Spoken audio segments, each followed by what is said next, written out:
15h07, direction les États-Unis, à présent New York. On retrouve Grégory Volokin, le président de Mescart Financial Services sur place. Bonjour Grégory.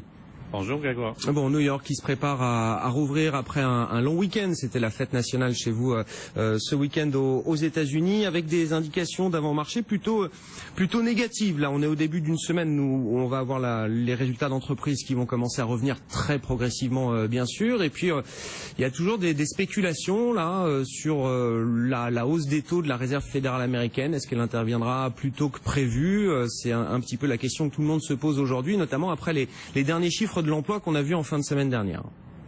Oui, alors ces chiffres ayant été vraiment excellents, ça a amené par exemple Goldman Sachs à revenir sur sa prévision de hausse des taux en 2015. Il pensait que ça serait lors du dernier trimestre et maintenant il pense que ça sera lors du troisième trimestre. Pourquoi c'est important? C'est que pour le moment, en fait, les marchés obligataires n'ont pas du tout pris en compte ce que déjà disait Janet Yellen, c'est que tôt ou tard, les taux vont remonter. Alors on va regarder avec d'autant plus d'impatience et d'intérêt les minutes de la Fed qui vont être publiées mercredi. Et je dirais que d'ici là, c'est un marché qui va un peu se chercher. On était arrivé sur des records sur tous les indices jeudi.